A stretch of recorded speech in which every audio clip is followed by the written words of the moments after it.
মুসলমান ভাইজান, সমাজের সব মানুষগুলো আপনাকে মূল্যায়ন করে নাই, আপনাকে বরত্ব করে নাই, আপনাকে ভালোবাসার দৃষ্টি দিয়ে নজর করে দেখে নাই, কিন্তু আপনি তো গোপনে গোপনে মালিকের সাথে সন্ধি করেছেন, আপনি তো গোপনে গোপনে আল্লাহর প্রেমে সাঁতরাইতেছেন। ও মালিক, সমাজের মানুষ আমারে মূল্যায়ন করে না, গ্রামের মানুষ আমারে দেখতে পারে না, আমার আত্মীয় স্বজন পর্যন্ত আমারে ভালোবাসতে চায় না। কেন ভালোবাসতে চায় না বাজান? আমার পর্যাপ্ত পরিমাণের টাকা নাই, আমার পর্যাপ্ত পরিমাণের লোক সংখ্যা নাই, আমি মানুষকে দাওয়াত দিয়ে খাওয়াইতে পারি না, আমি মানুষের কাছে টাকা খরচ করতে পারি না, এই জন্য মানুষ আমাকে অবজ্ঞা করে, তাচ্ছিল্য করে। আল্লাহ বলেন, বান্দারে, দুনিয়ার সব মানুষ তোরে অবজ্ঞা করলে করতে পারে, কিন্তু আমি যে গোপনে গোপনে তুই যে আমারে ডাকোস, আমি তোর সাথে সন্ধি করে নিয়েছি। জোরে বলেন না সুবহানাল্লাহ। এমন একটা কোরআনের মজলিসে আমি আপনি বসার সুযোগ পেয়েছি, যে কোরআনের মজলিসে বসলে আপনার মর্যাদা বেড়ে যায়।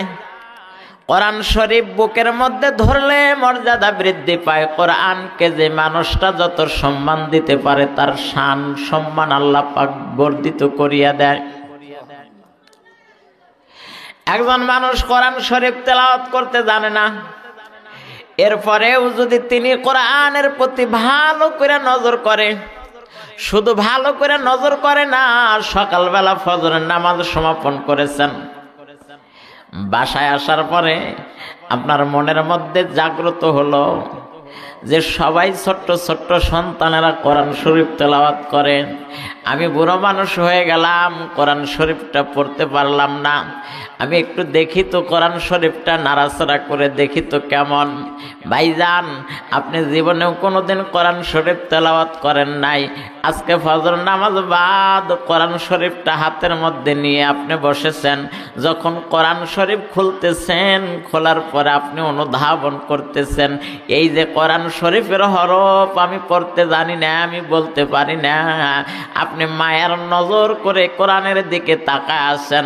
আল্লাহ পাক পায়ের হাবিবুল্লাহ পয়গম্বর আরবি তিনি বলেন, তুমি যে নজর দিয়ে তাকায় আছো, এই তাকায় থাকবার কারণে আমার রব আল্লাহ তোমার আমল নামায় সওয়াব দিবে।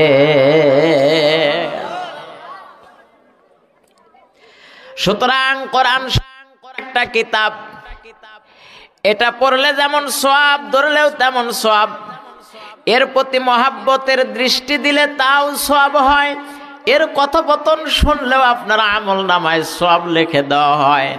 ভাইজান, এটা আমার কথা নয়, আজ থেকে ১৫০০ বছর পূর্বে আমার আপনার পয়গম্বর সাইয়্যিদুল মুরসালিন খাতামুন নাবিয়্যিন তিনি তেনার জবান দিয়ে ঘোষণা করেছেন, লা ইয়াকুদু কওমুন ইয়াযকুরুনাল্লাহা তাআলা ইল্লা হাফাতুহুমুল মালাইকা ওয়া গাশিয়াতুহুমুর রাহমাহ ওয়া নাযালাত আলাইহিমুস সাকিনা ওয়া যাকারাহুমুল্লাহু ফী মান ইনদা। আওয়াজ করে বলেন সুবহানাল্লাহ। আল্লাহর পয়গম্বর ১৫০০ বছর পূর্বে ঘোষণা করে দিয়েছেন, যেই জায়গার মধ্যে আল্লাহর মহত্ব, আল্লাহর বরত্ব প্রকাশ করা হয়, ওই জায়গাটাকে আল্লাহ পাকের অসংখ্য ফেরেশতারা বেষ্টন করে নেন। আল্লাহ পাকের পক্ষ থেকে তাদের উপরে রহমত নাযিল হতে থাকে, আল্লাহ পাকের পক্ষ থেকে তাদের উপরে সাকিনা বর্ষিত হইতে থাকে। শুধুমাত্র কেবলমাত্র তাই নয় বাজান, আল্লাহর পয়গম্বর তেনার জবানে ঘোষণা করে দেন, শুধুমাত্র তাই নয়, আমরা যেমন এই জায়গার মধ্যে বসে আল্লাহ পাক সুবহানাহু ওয়া তাআলার বরত্ব মহত্ব প্রকাশ করতেছি, আল্লাহ রাব্বুল আলামিন আসমানের উপরে নিজে বক্তা হয়ে ফেরেশতাদেরকে শ্রোতা বানিয়ে আমাদের মতন গুনাহগার মানুষগুলার আলোচনা করতে থাকে। জোরে বলেন একবার সুবহানাল্লাহ। আমি আর আপনি তো এরকম না, আমি কোনো মানুষ হতে পারিনি, এরপরেও কোরআনের মজলিসে বসবার কারণে স্বয়ং আল্লাহ পাক আমার আর আপনার বরত্ব, আমার আর আপনার কথোপকথন আসমানের মধ্যে প্রকাশ করতেছে। এ মুসলমান ভাইজান, এটা ছোট্টখানি কথা নয়। আপনি একটুখানি নিজে নিজে যদি অনুধাবন করতে পারেন, একটুখানি যদি চিন্তা ভাবনা করতে পারেন, তাহলে আপনি ভালো বুঝতে পারবেন। দুনিয়ার একজন মেম্বার যদি আমার আলোচনা করতে থাকে আমি বড় খুশি হই, একজন চেয়ারম্যান আলোচনা করতে থাকলে আমি বড় খুশি হই, একজন এমপি যদি আমার কথোপকথন জনমহলে আলোচনা করতে থাকে আমি খুশি হই। কিন্তু বাজান পয়গম্বর আরবি সাইয়্যিদুল মুরসালিন বলেন, দুনিয়ার কোনো মেম্বার তোমার কথা আলোচনা করুক বা না করুক, চেয়ারম্যান তোমার কথা আলোচনা করুক আর না করুক, এমপি সাহেব তোমার কথা আলোচনা করুক আর না করুক, কোরআনের মজলিসে বসবার কারণে তোমার নাম তোমার দাম এত বর্ধিত হয়েছে যে আল্লাহ পাক স্বয়ং বক্তা হয়ে তোমার কথোপকথন তেনার সৃষ্টি ফেরেশতাদের সামনে করতেছে। আওয়াজ করে বলেন সুবহানাল্লাহ। এ মুসলমান ভাইজান, মনে মনে হয়তো চিন্তা করতেছেন, হুজুর আল্লাহ পাক যে আমাদের কথোপকথন যে ফেরেশতাদের মজলিসে আলোচনা করতেছে, এটা কেমন করে আপনি বুঝতে পারলেন, কেমন করে ব্যক্ত করতে পারলেন? এ মুসলমান ভাই, ইল্লা হাফাতুহুমুল মালাইকা ওয়া গাশিয়াতুহুমুর রাহমা ওয়া নাযালাত আলাইহিমুস সাকিনা ওয়া যাকারাহুমুল্লাহু ফীমান ইনদা। ভাইজান, ওয়া যাকারাহুমুল্লাহু ফীমান ইনদা, যে সমস্ত ব্যক্তিরা আল্লাহ পাকের স্মরণে নিজেরা লিপ্ত রয়েছে, এই মানুষগুলাকে আল্লাহ পাক নিজে স্মরণ করে। জোরে কন্যা সুবহানাল্লাহ। আরেকটা আওয়াজ করে বলেন না সুবহানাল্লাহ। তাহলে বাজান আল্লাহ পাক আমাদের মতন গুনাহগার মানুষগুলার পক্ষপাতিতা নিয়ে আসমানের ফেরেশতাদের সামনে আমাদের কথোপকথন ব্যক্ত করতেছেন, আলোচনা করতেছেন। এরপরেও আমি আর আপনি যদি দূরে থাকি, ফাঁকে থাকি, আমাদের কপালটা পোড়া বাজান। পোড়া কপাল কোনোদিন জোড়া লাগে না, পোড়া কপাল কোনোদিন পরিবর্তন হয় না। এমন একটা মজলিসের মধ্যে যদি বসতে না পারি, তাহলে আমার এই কপাল কোনোদিন ভালো হবে না, আমার তকদিরটা আমি সংশোধিত করতে পারবো না। আর কতদিন আমি আপনি এরকম ভুলভ্রান্তির মধ্যে বসে থাকবো, আর কতদিন আমি আপনি গুনাহের ভিতরে নিমজ্জিত থাকবো, আর কতদিন কোরআন সুন্নাহর আলো থেকে আমি আপনি দূরে সরে যাব বাজান। আপনি কি দেখেন না আপনার থেকে কত মানুষ বিদায় হয়ে কবরে বাসিন্দা হয়ে গেল? আপনি কি দেখেন না কত মানুষ দুনিয়া ছেড়ে কবর জগতে চলে গেল? একটা সময়, একটা মুহূর্তে আমি আর আপনিও দুনিয়া ছেড়ে বিদায় নিয়ে চলে যাব। কি হবে এই সাজ সৌজন, কি হবে এত সুন্দর চেহারা দিয়ে, কি হবে এত সুন্দর দামি পোশাক পরিচ্ছদ দিয়া, কি হবে দুনিয়ার এত শান শৌকত দিয়া বাজান? আমার এই মাটির দেহ তো মাটির সঙ্গে মিশে যাবে, আমার শান শৌকত তো সব পুরে ধূলিসাৎ হয়ে যাবে। এর নবীর উম্মতের দল, আমার আর আপনার তো তখনই নাম হবে, দাম হবে, শান হবে, যখন আমার এই বডিটাকে আমি পয়গম্বরের আদর্শ দিয়ে সাজাইতে পারবো। আমি আমার মন মস্তিষ্ক প্রসূত অনুযায়ী চলবো না, আমি যখন কোরআন সুন্নাহর আলোকে আমার জীবন গঠন করতে পারবো, তখন আপনি মানুষ গরিব হইলেও আল্লাহ পাকের কাছে আপনার দাম হবে বেশি। জোরে কোন সুবহানাল্লাহ। এ মুসলমান ভাইজানেরা আমার, বাবাজিরা আমার, আল্লাহ পাক সুবহানাহু ওয়া তাআলা মানুষের চেহারা সুরত দেখেন না, টাকা পয়সা দেখেন না, অর্থবিত্তর সম্পদ কোনো কিছু দেখেন না। আল্লাহ পাক মানুষের দেখেন হলো তাকওয়া, কি পরিমাণ আপনি তাকওয়া অবলম্বন করেছেন। আপনাকে জিজ্ঞাসা করা হবে না, বাবা তুমি কতটুকু সম্পদের মালিক হয়েছো, তুমি কত টাকা ব্যাংক ব্যালেন্স করেছো, তুমি মাঠের মধ্যে দাগের মধ্যে কত বিঘা সম্পদ অর্জন করেছো। এই ব্যাপারে আপনাকে জিজ্ঞাসা করা হবে না, আপনাকে জিজ্ঞাসা করা হবে তুমি তাকওয়া কি পরিমাণ অবলম্বন করতে পেরেছো। তুমি কি পেরেছো গুনাহ থেকে বাঁচবার জন্য? হাতের গুনাহ থেকে কি তুমি বাঁচতে পেরেছো? পায়ের গুনাহ থেকে কি তুমি বাঁচতে পেরেছো? কর্ণকহরের গুনাহ থেকে কি যুবক তুমি বাঁচতে পেরেছো? চোখের গুনাহ থেকে কি তুমি বাঁচতে পেরেছো? আল্লাহ পাক তোমারে জিজ্ঞাসা করবে তোমার প্রত্যেকটা অঙ্গ প্রত্যঙ্গ কি গুনাহ থেকে বাঁচাইতে পারছো? যুবক রে, আমি আর আপনি তো এমন ধোকার মধ্যে পড়ে গেছি, আমার প্রত্যেকটা সময় প্রত্যেকটা মুহূর্তে আমি ধোকার মধ্যে রয়েছি, প্রত্যেকটা সময় প্রত্যেকটা মুহূর্তে আমি গুনাহের মধ্যে লিপ্ত রয়েছি। একটা বারের জন্য চিন্তা করি না এখনই তো আমার কাছে মালাকুল মউত আজরাইল আসতে পারে, এখনই তো আমার এই দেহের ভিতর থেকে প্রাণ পাখিটা উড়াল দিতে পারে। আওয়াজ করে বলেন তো পারে কি পারে না? কত যত্নের পাখি তুমি,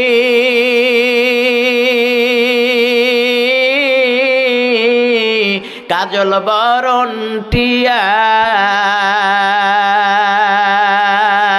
সময় হলে যাইবা চলে এই দুনিয়ার সব থুইয়া সময় হলে যাইবা চলে এই দুনিয়ার সব থুইয়া কথা কন সব কিছু পরে থাকবে বাজান আমাকে কেউ ফেলে রাখবে না এই যে শীতের রজনী চলতেছে আপনি রাতের বেলায় যদি দুনিয়া থেকে বিদায় হয়ে যান এই রাতটা পর্যন্ত পাহারা দিবে এই লোকটা খুঁজে পাওয়া বড় মুশকিল হয়ে যাবে কথা বলেন না কেন এই রাতটা পাহারা দিবে এই লোকটা খুঁজে পাওয়া বড় মুশকিল হয়ে যাবে আপনি ভাবতেছেন আমার 3টা 4টা সন্তান আছে তারা আমার শিওরে থাকবে না রে বাজান তারা কেউ তো গেছে বাজারের জন্য কাটবার জন্য কেউ তো দোকানে কাফন আনবার জন্য গেছে তারা তো নিজেদের কাজে ব্যস্ত হয়ে গেছে আপনার খাটনিয়ার মধ্যে আপনাকে একা একা ফেলে রেখেছে আপনার পড়শি পার্শ্ববর্তী কেউ আপনার শিওরে থাকবে না এ মুসলমান ভাইজান সুতরাং আমি কাদের জন্য এত কিছু করতেছি আপনি মুরব্বী হয়েছেন ভাবতেছেন আমার বয়স বেশি হয়ে গেছে এখন কি আর বসে কোরআন শোনার সময় আছে নাকি আমি তো এখন চাষটালের মধ্যে বসে বসে সময় পার করব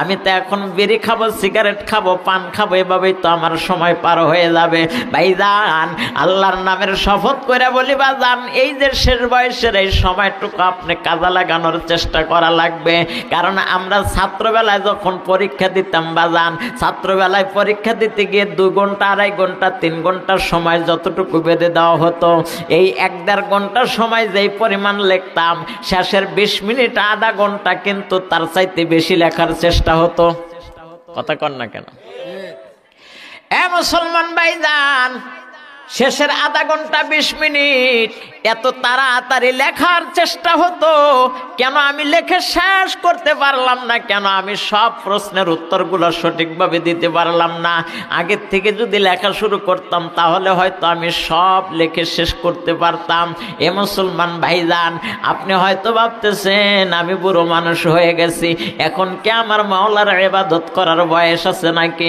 আমার বয়স 12 হয়ে গেছে এখন কি আমি মালিকের জিকির আজগারের ভিতরে সময় পার করতে পারবো নাকি ভাই আপনাকে বলতে চাই আমি 60-70 বছরের হায়াতের জিন্দেগিতে আপনি যৌবন পার করে এসেছেন বার্ধক্য উপনীত হয়েছেন এখন যদি আপনি বলেন এই বয়সে আমার ইবাদত করা আর ভালো লাগে না আমার ইবাদত করার আর দরকার নাই ভাইজান মনে রাখবেন আপনি মহাবিপদগ্রস্তের মধ্যে আছেন মহাবিপদগ্রস্তের মধ্যে আছেন কারণ শেষ বয়সের সময়টুকু আপনাকে আল্লাহকে সন্তুষ্ট করা লাগবে যৌবনের চাইতে বেশি ইবাদতে মনোবেশন হওয়া লাগবে জোরে বলেন ঠিক কিনা ভাবতে পারেন হুজুর যৌবনের চাইতে বেশি ইবাদতে মনোবেশন হব কি করে যৌবনের চাইতে বেশি মনোবেশন হওয়া যায় কি করে বাজান যৌবনে আলাদা একটা স্পিরিট থাকে শক্তি থাকে সমর্থন থাকে যৌবনে ইবাদত করার আগ্রহী না থাকলেও চেষ্টা করলে শক্তি সহকারে ইবাদত করা যায় কিন্তু বার্ধক্যে এসে তো আর সেই ইবাদতের মধ্যে মনোবেশন হওয়া যায় না বার্ধক্য বয়সে শীতের রজনীতে ঠান্ডা পানিতে ওযু করতে বড় কষ্ট হয় এ মুসলমান খুব ভালো করে মনে রাখবেন এই কষ্ট তো কষ্ট নয় এই দুঃখ তো দুঃখ নয় যারা ঈমান সহকারে নিজের জীবনকে পরিবর্তনের চেষ্টায় থাকে আমলিয়াতের জীবন গঠন করতে প্রক্রিয়ায় থাকে ভাইজান ওই মানুষগুলোকে আল্লাহ পাক নিজে সহযোগিতা করেন এটা আমার কথা নয় আল্লাহ নিজে বলেছেন বিসমিল্লাহির রহমানির রহিম ওয়াল্লাযীনা জাহাদু ফীনা লানাহদিয়ান্নাহুম সুবুলানা ওয়াইন্নাল্লাহা লামাআল মুহসিনিন আরেকটু জোরে বলেন আল্লাহু আকবার সুখাদুরু আজমা শোকে দিদান সুখাদুরু আজমা শোকে দিদান কালামুল্লাহ বগশি দিল শানিদান কালামুল্লাহ বগশি দিল শানিদান ভাইজান কোরআন শরীফ পড়লে যেমন সওয়াব আপনি পড়তে পারেন না বসে বসে শুনলেও প্রতি হরফে আপনার আমলনামায় ওইরূপ সওয়াব দেওয়া হয় আরো জোরে বলেন না সুবহানাল্লাহ এ মুসলমান ভাইজান, সুতরাং আল্লাহ পাকের বরত্ব আর মহত্ব প্রকাশ করতে আপনার ঈমান দরকার আছে না নেই? আমার প্রত্যেকটা আমল তখন কার্যকারী বলে সাব্যস্ত হবে যখন আমার ঈমানকে সঠিক থাকবে।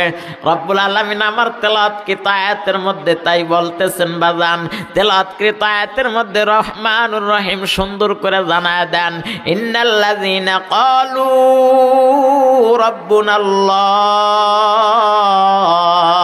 আল্লাহু আকবার বলেন।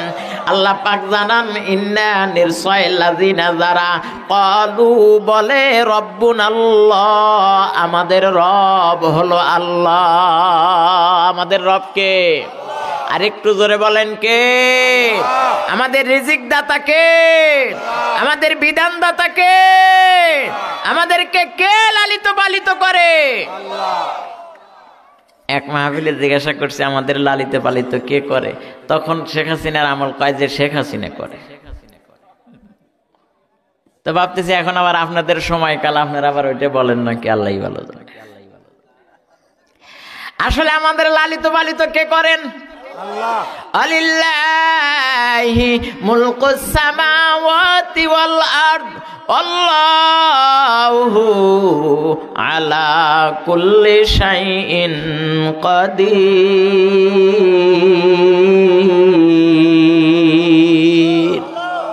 একসঙ্গে বলেন আল্লাহু আকবার, আর একটু জোরে বলেন আল্লাহু আকবার।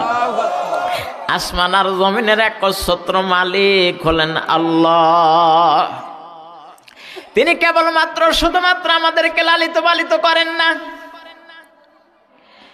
একটা পাখি আছে হুমা পাখি। কি পাখি?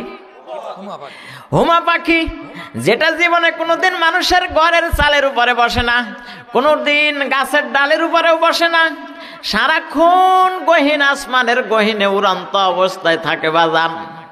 এই হুমা পাখিটাও ডিম ছাড়ে, এই ডিমটা জমিনে পড়ার পূর্ব মুহূর্তে আবার বাচ্চা ফুটে উড়াল দিয়ে আকাশে উড়ে যায়। জোরে কন্যা সুবহানাল্লাহ। এই পাখিটাকে আল্লাহ পাক নির্দিষ্ট সময় সমান পরিমাণে আল্লাহ পাক রিজিকের বন্ধ ব্যবস্থা করে দিচ্ছেন। এ মুসলমান ভাইজান, তাই রহমান রহিম মাওলা ডাক দে বলেন, নিশ্চয় যারা বলে আমাদের রব হলো আল্লাহ, সুম্মাস্তাকামু তাতানাজ্জালু আলাইহিমুল মালাইকা, এই সমস্ত মানুষগুলোর কাছে আল্লাহ পাকের পক্ষ থেকে অবতীর্ণ হয় ফেরেশতা। আওয়াজ করে বলেন না সুবহানাল্লাহ। আলোচনা খুব গভীর মনোযোগ দিয়ে বোঝা লাগবে বাজান। যে সমস্ত মানুষগুলো আল্লাহকে রব হিসাবে মেনে নিয়েছে, এই মানুষগুলার কাছে আসে আল্লাহ পাকের পক্ষ থেকে কি? জোরে বলেন, একসঙ্গে বলেন, জোর হয় না, জোরসে বলেন। সামনে তো নির্বাচন করা লাগবে, এই জন্য আগের থেকে একটু জার দিয়ে রাখেন। এ মুসলমান ভাইজান, যে সমস্ত লোকেরা আল্লাহ পাককে রব হিসাবে স্বীকার করেছে, তাদের কাছে নাজেল হয় ফেরেশতা। কোন সময় নাজেল হয় বাজান? হাদিসের কিতাবের মধ্যে এসেছে, আপনার একেবারে শেষ সীমান্ত, শেষ মুহূর্ত, যেই সময় আপনি দুনিয়ার থেকে বিদায় হয়ে যাবেন, অনুধাবন করতে পারছেন। একজন মানুষ তো তখন দুনিয়ার থেকে বিদায় হওয়ার জন্য অনুধাবন করতে পারে। হাদিসের মধ্যে আছে বাজান, একজন মানুষ মরে যাবে, ওই মানুষটা 40 দিন পূর্বে জানতে পারে। আমার মনে হয় 40 দিন পর দুনিয়ার থেকে বিদায় হয়ে যাওয়া শুরু হয়ে যাবে। এ মুসলমান জান, আল্লাহ রহমানুর রহিম একজন ব্যক্তিকে 40 দিন পূর্বে মরণের খোঁজ খবর তার কর্ণকহরে পৌঁছায়া দেয়। বান্দারে, তুমি তো জমিনের মধ্যে চলতেছো, ঘুরতেছো, ফিরতেছো, খবরদার তোমার সময় সীমা কিন্তু একেবারে শেষ প্রান্তে এসে গেছে বাজান। অনেক মানুষ যারা মোমেনা হয়, মরণের পূর্ব মুহূর্তে আল্লাহর দিকে মনোবেশন ভালো হয়। আবার অনেক মানুষ আছে বাজান ফাসেক ফুসেক যারা হয়, মরণের পূর্ব মুহূর্তে গুনাহের ভেতরে লিপ্ত থাকে। জোরে বলেন ঠিক কিনা? এ মুসলমান ভাইজানেরা আমার, বাবাজিরা আমার, আমি আপনি বলতে পারি না, জানতে পারি না কখন কোন সময় মরণ হবে, কিন্তু যারা মুহাক্কিক ব্যক্তি হয় এই সমস্ত ব্যক্তির কাছে মরণের খবরটা পর্যন্ত আসে। আমার কাছে আজরাইল আসবে আমি জানবো না, তা কেমন করে হয়? কারণ গোটা পৃথিবীর সব কিছু তো আল্লাহ পাক আমাদের সেবার জন্য তৈরি করেছে। আমি একটা জায়গা থেকে আর একটা জায়গায় স্থানান্তরিত হব, আমি সেই জায়গার সম্পর্কে খবর রাখবো না, এটা কেমন করে হয় বাজান? রহমান রহিম মাওলা তাই বলেন, আমি কিন্তু তোমার দুনিয়ার থেকে বিদায় করে নিয়ে নেব, আর নেবার পূর্ব মুহূর্তে তুমি যদি নেককার হতে থাকো বান্দা, আমি তোমার কাছে আমার পক্ষ থেকে আমি ফেরেশতা পাঠায় দেব। হাদিসের কিতাবের মধ্যে আসছে বাজান, একজন মাত্র ফেরেশতা নয়, আল্লাহ পাকের পক্ষ থেকে জিবরাইল আমিনকে নেতা বানিয়ে তার হাতে 70,000 ফেরেশতা নাজিল হয়। আওয়াজ করে বলেন না সুবহানাল্লাহ। এ মুসলমান ভাইজান, 70,000 ফেরেশতা জিবরাইল আমিনের নেতৃত্বে কেন আসা লাগবে? আমি কি কোনো মুহাক্কিক ব্যক্তি হতে পেরেছি? আমি কি কোনো জ্ঞানী ব্যক্তি হতে পেরেছি? আমি কি কোনো আল্লাহওয়ালা মানুষ হতে পেরেছি? আমি কি কোনো মুহাদ্দিস হতে পেরেছি? আমি কি কোনো মুফাসসির হতে পেরেছি বাজান? আমার কাছে 70,000 ফেরেশতা জিবরাইল আমিনের নেতৃত্বে কেন আসবে? যুবকরে খুব ভালো করে বুঝবার জন্য চেষ্টা করবা। দুনিয়ার জিন্দেগির নিয়ম নেতা হলো এই, যেই মানুষটার পদবি বেশি আছে, যেই মানুষটার টাকা বেশি আছে, যেই মানুষটার সম্পদ বেশি আছে, ওই মানুষটার পিছনে লোক সংখ্যা একটু বেশি থাকে। লোকটা যদি জনপ্রতিনিধি হয়, ওই মানুষটার পিছনে সারাক্ষণ লোক ঘুরতে থাকে। আপনি জনপ্রতিনিধি একজন নেতাকে যদি দাওয়াত দেন বাজান, দেখবেন ওই এক নেতার সাথে 70 মোটরের বাহির নিয়ে এসে তাদের সামনে এসে হাজির হয়ে গেছে। ভাইজান, এটা আসলে 70 বহর মোটর সাইকেলের নিয়ে আসা এটা বড় কথা নয়। আমাদের নেতা আপনাদের এখানে এসেছেন, তার বহর দেবার জন্য আমরা এসেছি। আমরা বুঝাতে চাই আমাদের নেতাটা কত বড় মাপের, জোরে বলেন ঠিক কিনা? নাকি অন্য কোনো কাজ আছে? জোরে কন। মুসলমান ভাইজান, আল্লাহ পাকের পক্ষ থেকে যখন জিবরাইল আমিনের নেতৃত্বে 70,000 ফেরেশতা আপনার কুঠুরির মধ্যে আসবে, আপনি সমাজের একজন বিজ্ঞ ব্যক্তি ছিলেন না, আপনি সমাজ সেবকও ছিলেন না, আপনি সমাজের একজন প্রতিনিধিও ছিলেন না, সর্দারও ছিলেন না, আপনি ছিলেন গরিব একজন মানুষ। মানুষ আপনাকে দেখে ধিক্কার দিয়েছে, মানুষ আপনাকে দেখে চেহারাটা ফিরিয়ে নিয়েছে, মানুষ আপনাকে মহব্বতের দৃষ্টি দিয়ে নজর করে নাই, মানুষ আপনাকে ভালোবাসার দৃষ্টি দিয়ে তাকা দেখে নাই। কিন্তু আপনার একটা আমল ছিল বাজান, যে আমলে আমার মালিক আল্লাহ পাক খুশি হয়েছে, জোরে কন্যা সুবহানাল্লাহ। অথবা আপনার এমন একটা কপাল ছিল বাজান, যেই কপালের মধ্যে আপনার মা আপনার জন্য দোয়া করে দিয়েছে, আপনার বাবা আপনার জন্য দোয়া করে দিয়েছে। ভাইজান, মা বাবার দোয়া হলো মক্কা মদিনা। কোন মা আর বাবা যদি সন্তানের জন্য দোয়া করে দেয় বাজান, ওই সন্তানের ব্যবসার ভিতরে আল্লাহ পাক বরকত দিয়ে দেয়, কর্মের মধ্যে বরকত দিয়ে দেয়। মা বাবার মুখ সাধারণ কোনো মুখ নয় বাজান। আল্লাহর পয়গম্বর বলেন, হুমা জান্নাতুকা ওয়া নারুকা, তোমার মা আর বাবা হলো তোমার জন্য জান্নাত। মা বাবাকে খুশি রাখলে জান্নাত পাইবে, বেজার করলে জাহান্নাম পাইবে, এর মধ্যে কোনো সন্দেহ নাই। এই মুসলমান ভাইজানেরা আমার, বাবাজিরা আমার, তাই রহমান রহিম মাওলার পক্ষ থেকে জিবরাইল আমিনের নেতৃত্বে যখন 70,000 ফেরেশতা আপনার কুঠুরির মধ্যে আসবে, আপনি কেমন করে বুঝতে পারবেন এরা ফেরেশতারা আপনার কুঠুরির মধ্যে আসছে? আপনার তো সমাজের মধ্যে কোনো দাম ছিল না, আপনার গ্রামের মানুষ আপনাকে মূল্যায়ন করে নাই, আপনার পরিবারের মানুষটাও আপনাকে মূল্যবোধ করলো না, আপনার সন্তানটিরাও আপনাকে অবজ্ঞা করলো। কেন অবজ্ঞা করলো বাজান? আপনি ফজর নামাজ পড়ে সুবহানাল্লাহ 33 বার তাসবিহ পড়েন, আলহামদুলিল্লাহ 33 বার তাসবিহ পড়েন, আল্লাহু আকবারের 34 বার তাসবিহ পড়েন। আপনি দীর্ঘ একটা সময় ফজর নামাজ পড়ে সূর্য উদয় হবার পূর্ব মুহূর্ত পর্যন্ত মসজিদে অবস্থান করেন, আর বাসার ভেতর থেকে আপনার আপনজনেরা বলে কেমন নামাজি হয়েছে, কম মানুষ চলে আসলে সে কেন আসতে পারে না? কিন্তু আপনি তো নামাজ শেষ করে মালিককে খুঁজতেছেন, আপনি তো নামাজ সমাপন করে আল্লাহর দিকে মুতাওয়াজ্জু হয়ে আছেন। আমি এত সহজে বের হয়ে যাব না। আল্লাহর পয়গম্বর হাদিস শরীফের মধ্যে বলেছেন, যখন ফজর নামাজ সমাপন হয় সূর্য উদয় পর্যন্ত বসে থেকে সূর্য উদয়ের 25 মিনিট পরে যখন কোনো ব্যক্তি ব্যক্তি 2 রাকাতে 4 রাকাত নামাজ আদায় করে নেয়, আমি আল্লাহর পক্ষ থেকে ওই ব্যক্তিকে 2টা পুরস্কারে পুরস্কৃত করা হয়। জোরে বলেন না সুবহানাল্লাহ, আর জোরে বলেন সুবহানাল্লাহ। এ মুসলমান ভাইজান, সমাজের সব মানুষগুলো আপনাকে মূল্যায়ন করে নাই, আপনাকে বরত্ব করে নাই, আপনাকে ভালোবাসার দৃষ্টি দিয়ে নজর করে দেখে নাই, কিন্তু আপনি তো গোপনে গোপনে মালিকের সাথে সন্ধি করেছেন, আপনি তো গোপনে গোপনে আল্লাহর প্রেমে সাঁতরাইতেছেন। ও মালিক, সমাজের মানুষ আমারে মূল্যায়ন করে না, গ্রামের মানুষ আমারে দেখতে পারে না, আমার আত্মীয় স্বজন পর্যন্ত আমারে ভালোবাসতে চায় না। কেন ভালোবাসতে চায় না বাজান? আমার পর্যাপ্ত পরিমাণের টাকা নাই, আমার পর্যাপ্ত পরিমাণের লোক সংখ্যা নাই, আমি মানুষকে দাওয়াত দিয়ে খাওয়াইতে পারি না, আমি মানুষের কাছে টাকা খরচ করতে পারি না, এই জন্য মানুষ আমাকে অবজ্ঞা করে, তাচ্ছিল্য করে। আল্লাহ বলেন, বান্দারে, দুনিয়ার সব মানুষ তোরে অবজ্ঞা করলে করতে পারে, কিন্তু আমি যে গোপনে গোপনে তুই যে আমারে ডাকস, আমি তোর সাথে সন্ধি করে নিয়েছি। জোরে বলেন না সুবহানাল্লাহ। এ মুসলমান ভাই,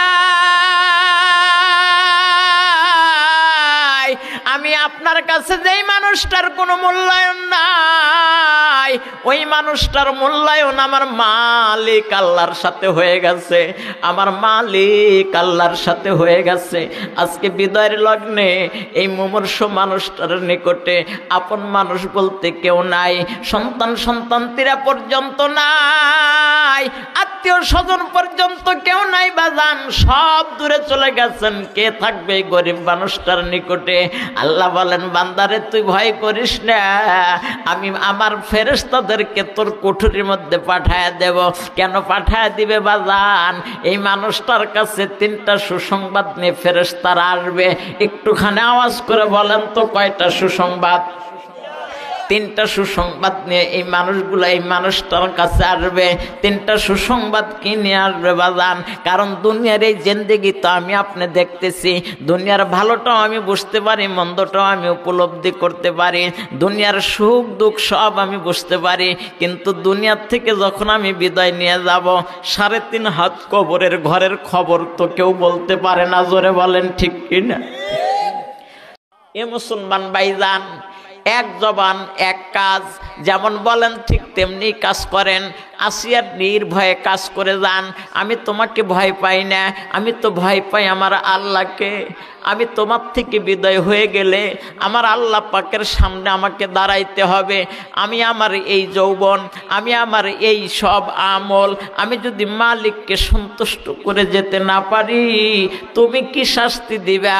তোমার চাইতে বেশি শাস্তি আমার আল্লাহ বন্ধ ব্যবস্থা করে রেখে দিয়েছে। স্বামী গো, আমি স্ত্রী হয়ে আপনারে একটা নসিহত করি স্বামী, আপনি যেই চিন্তা চেতনা করেন এটা ঠিক না। মানুষ কোনোদিন মানুষের প্রভু হতে পারে না, মানুষ কোনোদিন মানুষের স্রষ্টা হতে পারে না, মানুষ কোনোদিন মানুষের রব হতে পারে না। 2 চোখে যা কিছু দেখি সব হলো আমরা মাখলুক। মাখলুক কিছুই করিতে পারে না আল্লাহ পাকের হুকুম ছাড়া। আল্লাহ সব কিছু করতে পারে মাখলুকের পারমিশন ছাড়া। আপনি সব কিছু করতে পারেন না, যিনি সব কিছু করেন তিনি আল্লাহ। সুতরাং আপনি আপনার জায়গা থেকে ফিরে আসুন। আসুন আমি আর আপনি এক মনে এক প্রাণে আল্লাহর মহত্ব বরত্ব প্রকাশ করে দামি মানুষ হয়ে যায়। জোরে কন্যা মারহাবা। আপনি বিজ্ঞ ব্যক্তির কাছে শরণাপন্ন হবেন, তোমার কাছে মাটির ওই কবরের খবর আছে নাকি? উনি একেবারে বলবে যে না, ওই মাটির কবরের খবর আমার কাছে নেই। ভাইজান, এলাকার সবচাইতে প্রবীণ ব্যক্তির কাছে গিয়ে হাজির হবেন, মাটির কবরের খবর তোমার কাছে আছে নাকি? সব মানুষ এক বাক্যে জবাব দেবে, মাটির কবরের খবর আমার কাছে নেই। এ মুসলমান ভাইজান, মাটির কবরের খবর কেমন করে আপনি বলবেন? আপনি 3.5 হাত ওই কবর, দেখতে তো দেখা যায় আর ভিতরে কিছুই নেই, কিন্তু আল্লাহর পয়গাম্বার ঘোষণা করেন যদি পরহেজগার লোক হয়, কবরটা 3.5 হাত কবর থাকে না, কবরটা চোখের দৃষ্টিসীমা পর্যন্ত আল্লাহ প্রশস্ত করে দেয়। জোরে কন্যা সুবহানাল্লাহ। এ মুসলমান ভাই, আল্লাহর পয়গম্বর আরো বলেন, যদি পরহেজগার ছাড়া ব্যক্তি হয়, গুনাহগার ব্যক্তি হয়, কবরের মধ্যে রাখার সাথে সাথে বাজান কবরের এক পাশের মাটি অপর পাশের সাথে অপর পাশে যখন চাপা দিতে থাকে, আল্লাহর পয়গম্বর হাতের আঙ্গুলিগুলো একটা আঙ্গুলি আর একটা আঙ্গুলের মধ্যে প্রবেশ করায়া দেখান, এক আঙ্গুলিগুলো যেমন আর এক আঙ্গুলির মধ্যে সহজেই প্রবেশ করতে পারে। যখন কবরের এক পাশের মাটি অপর পাশের সাথে চাপা দিতে থাকবে বাজান, তখন আল্লাহর বান্দার এই পাজরের হাড় গুলা একটার মধ্যে থেকে ভেতরে ঢুকতে থাকবে। আল্লাহর বান্দা বরদাস্ত করতে পারবে না, বিকট আওয়াজ করে যখন চিৎকার মারতে থাকবে বাজান, এই চিৎকার দুনিয়ার কেউ শুনতে পায় না মানুষ জাতির ভেতরে, কিন্তু শুধুমাত্র কেবলমাত্র জিন এবং পশু পাখিরা সে আওয়াজ শুনতে পায়। এ মুসলমান ভাইজান, মানুষেরা যদি শুনতে পাইতো তাহলে ঘর সংসার সবকিছু ছেড়ে দিয়ে কবরের চিন্তায় বসে বসে কান্না করত। মুসলমান ভাই, সুতরাং আল্লাহ পাকের পক্ষ থেকে জিবরাইল আমিন ফেরেশতাদেরকে নিয়ে যায় মানুষটার নিকটে আসবে। এই মানুষটা হবে পরহেজগার মানুষ, এই মানুষটা হবে মুত্তাকিন মানুষ। কেমন মানুষ হবে বাজান? আপনারা জানেন ফেরাউনের স্ত্রী ছিল আসিয়া। কি নাম? আরেকটু জোরে বলেন, কি নাম? আসিয়া ছিল ফেরাউনের স্ত্রী। আপনারা এবার বলেন তো, ফেরাউন মুসলমান ছিল নাকি হিন্দু? কাফের ছিল। শুধুমাত্র কেবলমাত্র কাফের বইলেই ক্ষান্ত হওয়া যাবে না বাজান। এমন একজন কাফের তিনি ছিল যিনি খোদা বলে দাবি করত। কি বলে দাবি করত? খোদা বলে দাবি করত, আমি প্রভু বলে দাবি করত বাজান।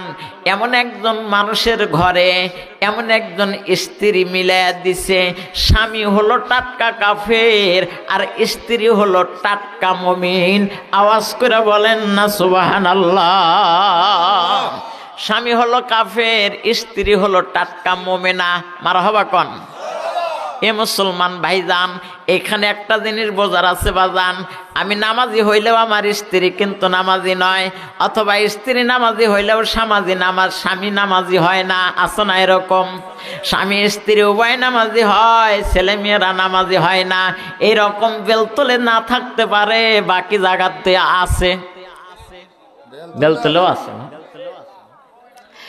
মুসলমান ভাইজানেরা আমার, বাবাজিরা আমার, একদিনকার সময় হযরত আসিয়া এই যে চিরুনি দিয়ে মাথার চুল আশ্রাইতেছে, আমাদের আম্মা জানারা যেমন আশ্রাইতে থাকে ভাইজান, মাথার চুল আশ্রাইতে গিয়ে হঠাৎ করে চুলের চিরুনিটা জমিনের মধ্যে পড়ে গেছে।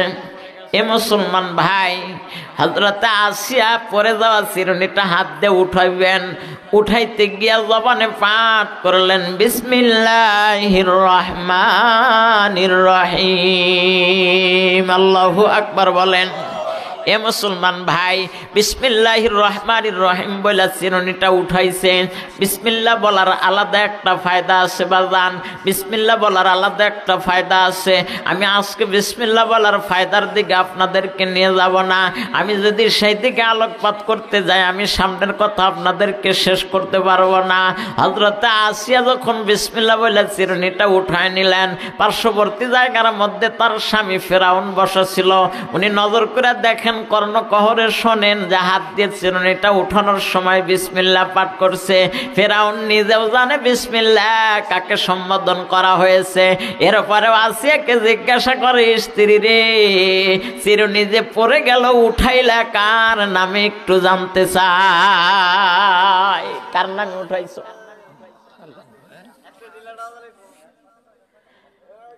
মুসলমান ভাইজান আমার, বাবাজিরা আমার, দেখেন না স্ত্রীটা কেমন স্ত্রী।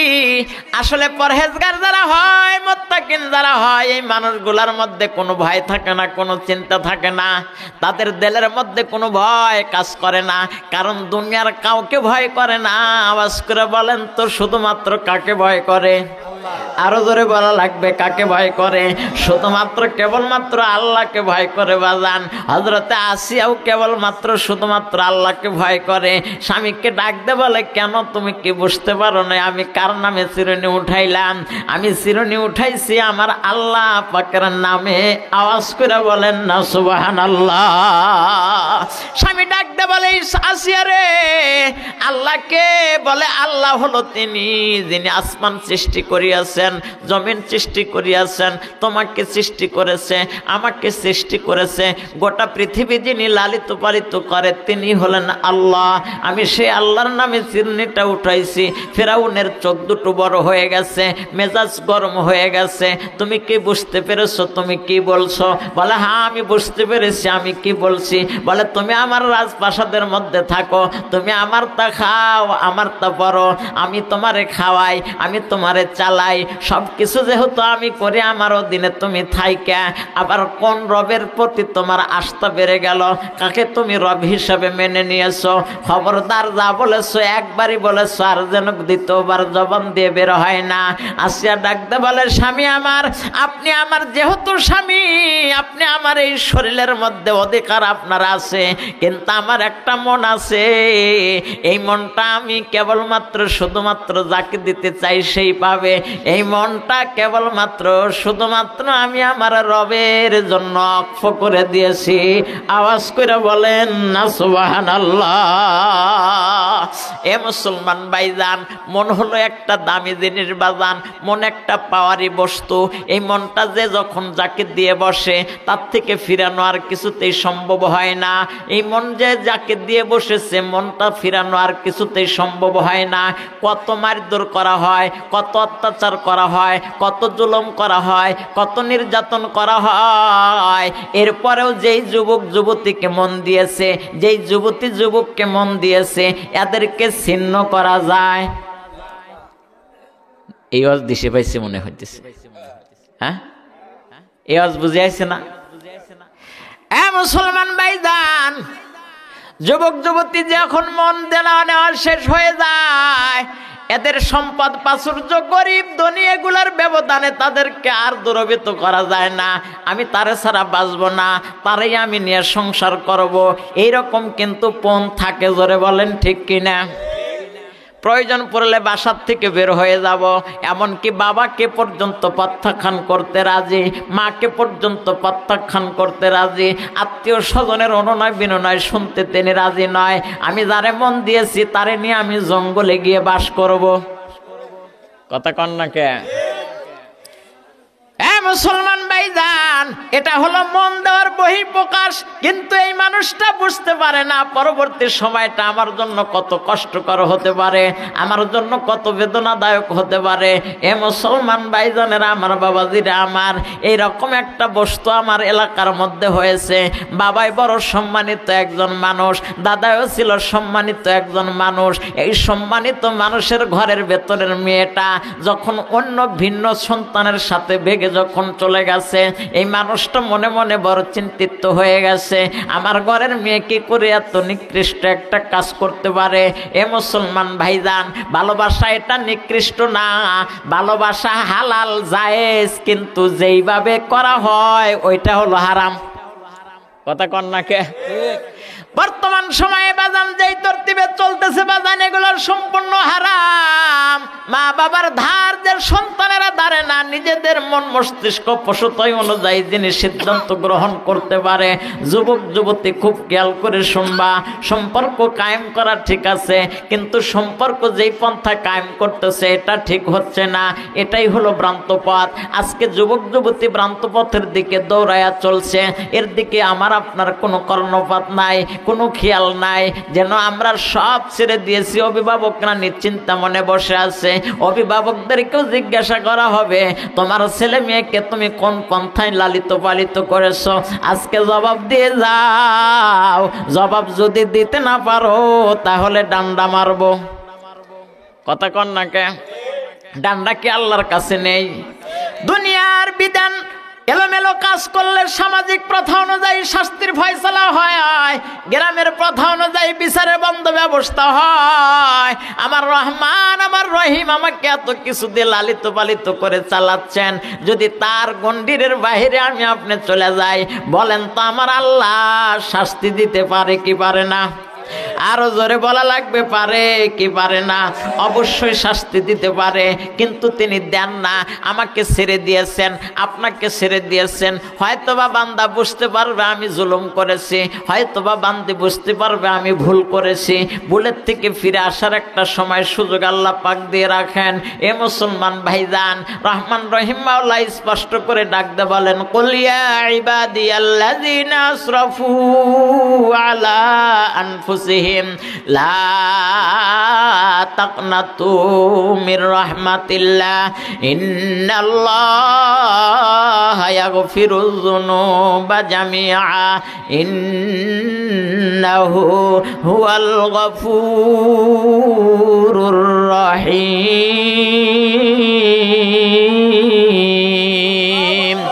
আরেকটু জোরে বলেন আল্লাহু আকবার। রহমান রহিম মাওলা ডাক দেন, বান্দারে নিজের প্রতি জুলুম করেছো, নফসের প্রতি জুলুম করেছো, গুনায় জর্জরিত হয়ে গেছো, পাহাড় পরিমাণ গুনাহ করেছো, সমুদ্রের ফেনা পরিমাণ গুনাহ করেছো। লা তাকনাতু মির রাহমাতিল্লাহ, এরপরেও তোমরা আমার থেকে নিরাশ হয়ে যেও না, ভেবো না এত গুনাহ বুঝি আমার মালিক আল্লাহ মাফ করে দিবেন না।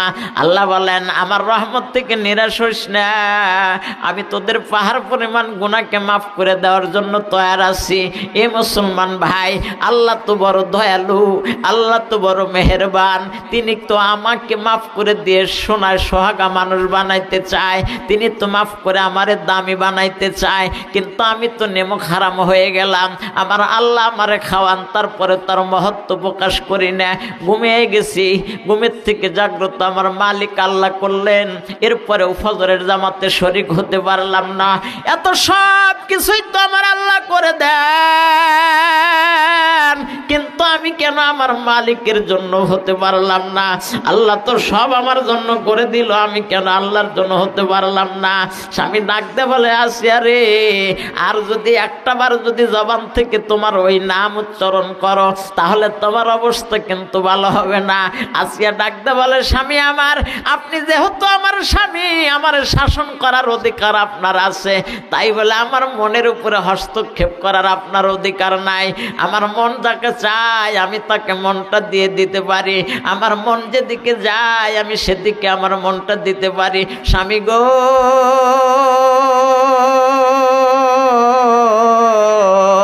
আমি আমার মনটা আমার রহমান রহিম মাওলারে দিয়ে দিয়েছি।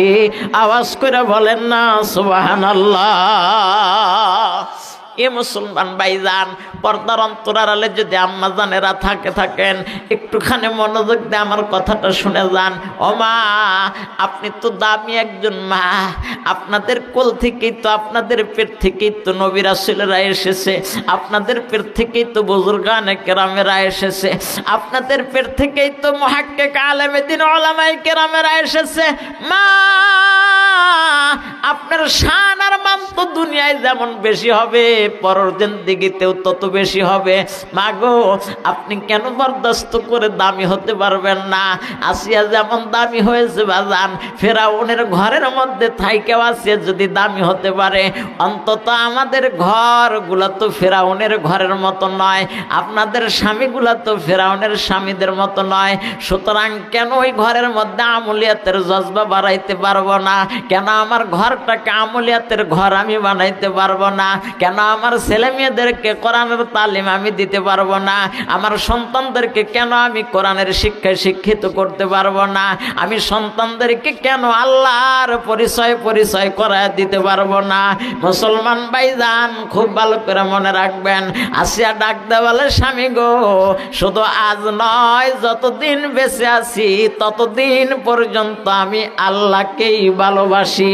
জোরে কন্যা সুবহানাল্লাহ। এ মুসলমান ভাইজান, এক জবান এক কাজ, যেমন বলেন ঠিক তেমনি কাজ করেন। আসিয়ার নির্ভয়ে কাজ করে যান। আমি তোমাকে ভয় পাই না, আমি তো ভয় পাই আমার আল্লাহকে। আমি তোমার থেকে বিদায় হয়ে গেলে আমার আল্লাহ পাকের সামনে আমাকে দাঁড়াইতে হবে। আমি আমার এই যৌবন, আমি আমার এই সব আমল, আমি যদি মালিককে সন্তুষ্ট করে যেতে না পারি, তুমি কি শাস্তি দিবা? তোমার চাইতে বেশি শাস্তি আমার আল্লাহ বন্ধ ব্যবস্থা করে রেখে দিয়েছে। স্বামী গো, আমি স্ত্রী হয়ে আপনারে একটা নসিহত করি স্বামী, আপনি যেই চিন্তা চেতনা করেন এটা ঠিক না। মানুষ কোনোদিন মানুষের প্রভু হতে পারে না, মানুষ কোনোদিন মানুষের স্রষ্টা হতে পারে না, মানুষ কোনোদিন মানুষের রব হতে পারে না। দুই চোখে যা কিছু দেখি সব হলো আমরা মাখলুক। মাখলুক কিছুই করিতে পারে না আল্লাহ পাকের হুকুম ছাড়া। আল্লাহ সব কিছু করতে পারে মাখলুকের পারমিশন ছাড়া। আপনি সব কিছু করতে পারেন না, যিনি সব কিছু করেন তিনি আল্লাহ। সুতরাং আপনি আপনার জায়গা থেকে ফিরে আসুন। আসুন আমি আর আপনি এক মনে এক প্রাণে আল্লাহর মহত্ব বরত্ব প্রকাশ করে দামি মানুষ হয়ে যায়। জোরে কন্যা মারহাবা। এ মুসলমান ভাই, কাফেরের ঘরের ভিতরে থাইকে কাফেরকে এত সুন্দর করে দাওয়াত দেওয়া এটা কম কথা নয় বাজান।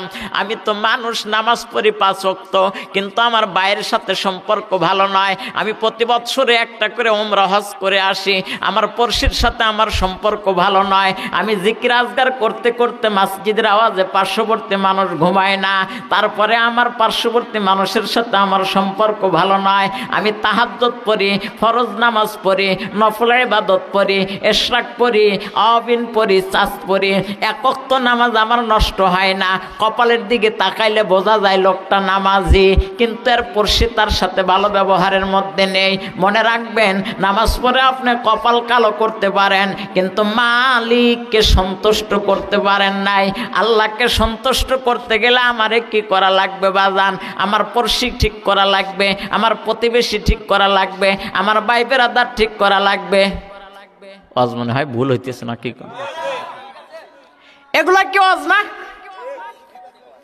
এ মুসলমান ভাইজান, বর্তমান সময় আমাদের এদিকে কোনো কর্ণপাত নাই। নামাজও পড়ে, সুদও খায়, নামাজও পড়ে, জিনা ব্যভিচারের মধ্যে আছে, নামাজও পড়ে, হালাল হারামের কোনো পার্থক্য নাই। নামাজ পড়তেছে, জিকির আজগার করতেছে, ভাইয়ের সাথে শত্রুতা আছে। নামাজ পড়তেছে, জিকির আজগার করতেছে, বড় মেয়ের সম্পদ সব ফাঁকি দিয়ে নিয়ে হজ করতে গেছে। কথা কন না কে? এ মুসলমান ভাই, ছেলেদের সম্পদ দিয়েছে, মেয়েদেরকেও দিয়েছে। এক মেয়েরে বাদ রেখে কয়, মা রে আমি হজে যাচ্ছি, হজ করে তোর জন্য দোয়া দিয়ে দেব। কি দেব? এ বাজান, আপনি দোয়া দেন আর দাওয়া দেন, যা কিছু দেন তাতে কিচ্ছু আসে যায় না বাজান। আপনি যে সন্তানের হক থেকে আপনি মাহরুম করেছেন, এটা আপনি পূরণ করবেন কি দিয়ে? কথা কন না কেন? এইরকম লোক এলাকায় নাই, কিন্তু আমার জরিপে আছে বাজান এইরকম লোক। সন্তানদেরকে ফাঁকি দিয়া, মেয়েদেরকে ফাঁকি দিয়া ছেলে সন্তানদের সম্পদ দিয়ে দিছে। অনেক আছে এরকম বাজান, সন্তানদেরকে দেয় নাই, মাদ্রাসার নামে দিয়ে দিছে, মসজিদের নামে দিয়ে দিছে, এরকম অনেক আছে।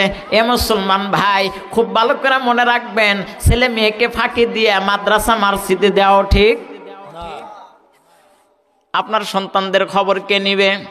আপনি জন্ম দিয়েছেন, রিজিক আল্লাহ পাকের পক্ষ থেকে হবে, এটা ঠিক বাজান, কিন্তু সন্তানের কর্মের বন্ধ ব্যবস্থা আপনার মেহনতে, আপনার তকদির, আপনার চেষ্টায় করে যাওয়ার কথা হাদিস শরীফে এসেছে।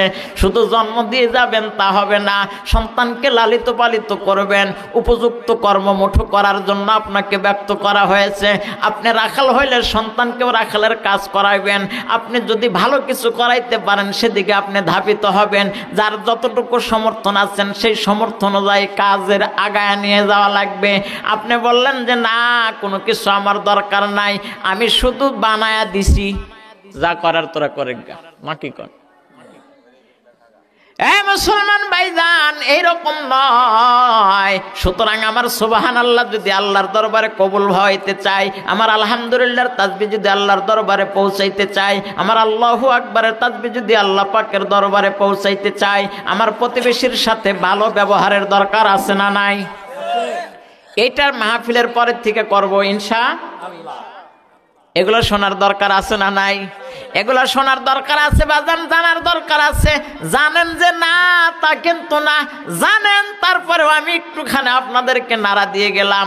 নামাজি খুব ভালো হয়েছেন আলহামদুলিল্লাহ, তাহাজ্জুদ গুজারি হয়েছেন আরো আলহামদুলিল্লাহ, দান খয়রাত খুব করেন তাও আলহামদুলিল্লাহ, কিন্তু পড়শির সাথে খারাপ ব্যবহার আছে, এটা আপনার জন্য ধ্বংস। এটা আপনার জন্য কি?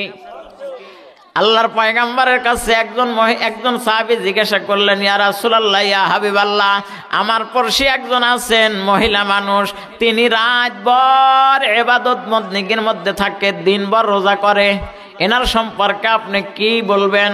আল্লাহর পয়গম্বর বললেন, এনার পড়শিরা এনার সাথে কেমন ব্যবহার করে, পড়শিদের সাথে লোকটা কেমন ব্যবহার করে?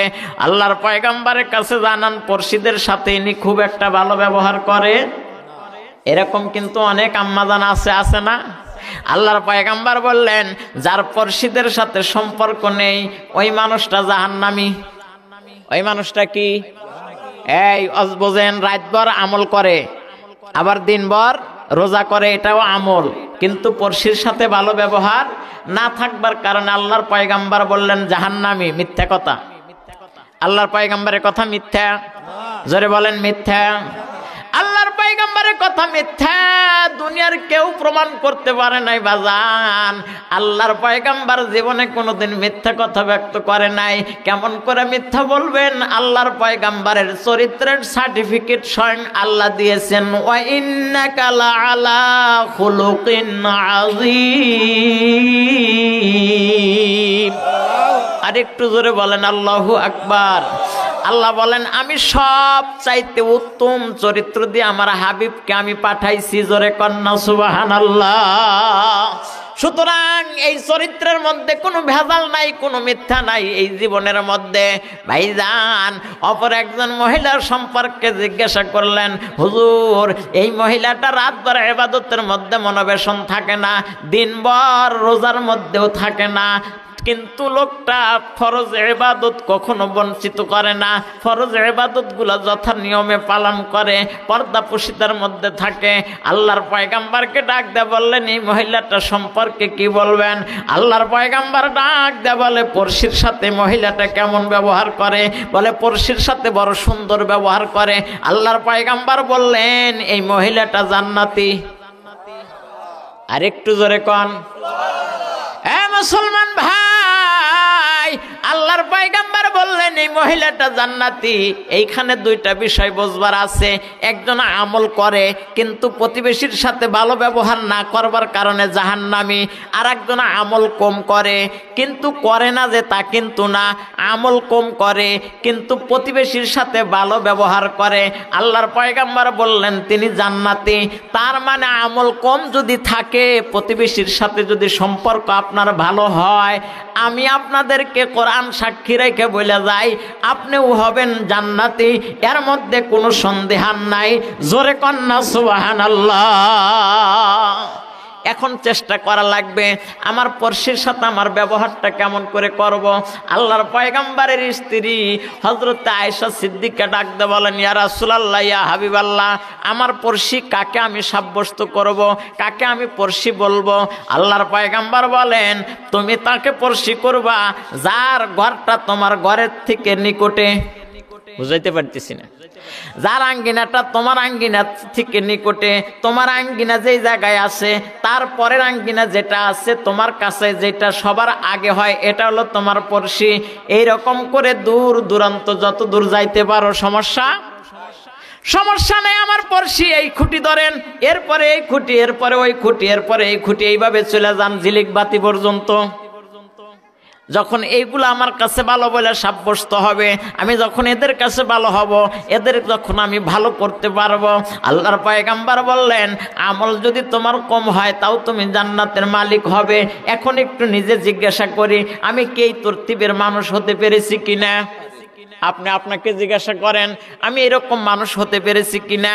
নামাজ তো নষ্ট করেন না, জিকির আজগারও খুব আমি আপনি করি, স্ত্রীটাও পর্দার মধ্যে থাকে, কিন্তু পার্শ্ববর্তীর লোকগুলার সাথে আপনাদের সম্পর্কটা কেমন এটা জানা বোঝা দরকার আছে না নাই? যদি সম্পর্ক বেগতিক হয়ে থাকে বাজান, আল্লাহর নামের শপথ করে বলি ভাই, এরকম একটা রজনী কেন সারা জীবন যদি কোরআনের মাহফিলের মধ্যে বসে থাকেন, ভাইয়ের সাথে যদি সম্পর্ক আপনার ভালো না হয়, বাতিজার সাথে যদি সম্পর্ক ভালো না হয়, বাতিজাকে বলি চাচার সাথে যদি সম্পর্ক ভালো না হয়, আত্মীয় হয়ে আত্মীয়র সাথে যদি সম্পর্ক ভালো না হয়, আপনার ইবাদত বন্দেগী ভুরি ভুরি থাকতে পারে, এই ইবাদতের সাইরানার দাম নাই। আমি জাকারিয়া বলে গেলাম, ঠিক সাইরানার দাম নাই। তাহলে কি করবেন আপনি? আমার ইবাদত যদি আমি দামি বানাইতে চাই, তাহলে আমার চাচার সাথে সম্পর্ক ছিন্ন হয়ে আছে, আজকে রাতের বেলায় গিয়ে জড়ায়া ধরেন, চাচা গো আমি তো দীর্ঘদিন আপনার সাথে অন্যায় করে আসছি, আপনি আমারে মাফ করে দেন, আমি আমার সুবহানাল্লাহর তাসবিহ আল্লাহ পর্যন্ত পৌঁছাইতে চাই, আমি 3 লক্ষ টাকা খরচ করে হজ করেছি, হজের সওয়াব আমি আল্লাহ পর্যন্ত পৌঁছাইতে চাই, আমি লক্ষ টাকা খরচ করে মসজিদ বানায়া দিয়েছি, আমি মসজিদের সওয়াবটা নিয়ে কবরের শান্তির মধ্যে থাকতে চাই, আপনি আমারে মাফ করে দেন, আমি আপনারে মাফ করে দেই। যদি এই মাফ দেওয়ার নেওয়ার ফয়সালা এই জগতের মধ্যে আপনি করতে পারেন, তারপরের থেকে সেজদা দিবেন, বিগত সেজদার তুলনায় এই সেজদার মধ্যে মজা পাবে।